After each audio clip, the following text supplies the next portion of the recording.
ஆக்சுவலாக இந்த வீடியோ பதிவு எதுக்காக அப்படின்னா, கடந்த 7ஆம் தேதி பிப்ரவரி மதுரை மேலூரில் நம்ம குறும்படத்துடைய வெளியீட்டு விழா வெகு சிறப்பாக நடந்து முடிந்தது. அந்த வெளியீட்டு விழா மேடையில் நான் சில பேரை பற்றி பேசணும்னு நினச்சிருந்தேன். சில ரீசன்ஸ்னால அங்கே சரியாக பேச முடியாமல் போச்சு. ஸோ அதனால தான் இந்த வீடியோ பதிவு. என்னுடைய குடும்பத்தை பற்றி நான் கண்டிப்பாக பேசணும். அவங்க இல்லை அப்படின்னா இன்றைக்கி நான் கண்டிப்பாக இந்த நிலைமையில் இருக்க முடியாது. ஸோ அதனால் அவங்கள பற்றி கண்டிப்பாக பேசணும். என்னுடைய அம்மா இன்னைக்கு இவரோட இல்லை. அம்மா இறந்து கிட்டத்தட்ட ஒரு 18 வருடங்கள் ஆயிட்டு. 2004 அம்மா இறந்தாங்க. அம்மா வந்து ரொம்ப கஷ்டப்பட்டு எங்களை ரொம்ப வளர்த்தாங்க. அதாவது நான், என்னோடய 2 அக்கா, இவங்களை எல்லாத்தையுமே ரொம்ப கஷ்டப்பட்டு வளர்த்தாங்க. அவங்க நினச்சது மாதிரி கண்டிப்பாக ஒரு நாள் நான் வருவேன்னு நினைக்கிறேன். அம்மா வந்து கடவுளாக இருந்து என்னை இது வரைக்கும் ஆசீர்வாதம் பண்ணிக்கிட்டு இருக்காங்க.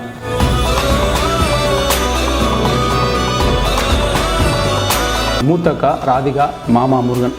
ஸோ அவங்க வீட்டில் தான் நான் வந்து வளர்ந்தேன். அப்புறமா சித்தப்பா வந்து அந்த மாடல் செல்டடு. ஸோ அவங்க தான் நமக்கு வந்து படிப்பு செலவு எல்லாமே, அதாவது டிப்ளமோ, இன்ஜினியரிங் இது மாதிரி என்னை வந்து எப்படின்னா ஒரு பில்ட் பண்ணது, என்னை ஸ்ட்ராங்காக பில்ட் பண்ணி என்னை வந்து சிங்கப்பூருக்கு அனுப்பிச்சு.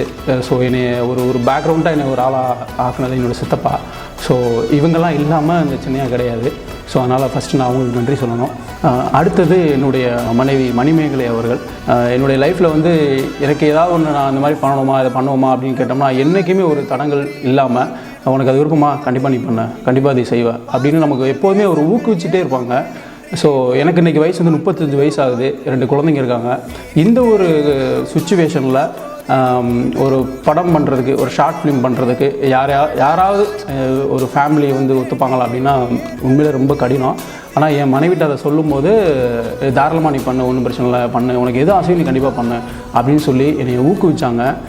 2 லட்ச ரூபா போடலாமா அப்படின்னு ஒரு பட்ஜெட்டு இது பண்ணி, அதுக்கப்புறம் பார்த்தீங்கன்னா அது பெரிய பட்ஜெட்டு, கிட்டத்தட்ட ஒரு 10 லட்ச ரூபா வரைக்கும் இந்த படத்துக்காக நம்ம செலவு பண்ணி இவ்வளோ தூரம் பண்ணோம். ஸோ இதுக்கெல்லாம் ஒரு தடவை கூட என்ன இவ்வளோ செலவு பண்ணுற அப்படின்னு ஒரு இது பண்ணாமல், நம்மளை வந்து கண்டிக்காமல் நான் இவ்வளோ தூரம் வர்றதுக்கு அவங்களும் ஒரு பெரிய காரணம். குடும்பம் பார்த்து கல்யாணம் வச்சுனா கூட இது மாதிரி ஒரு அற்புதமான மனைவி கிடைக்குமான்னு சத்தியமாக தெரில. ஸோ அதனால் என் மனைவிக்கு நான் ஒரு பெரிய தேங்க் பண்ணணும்.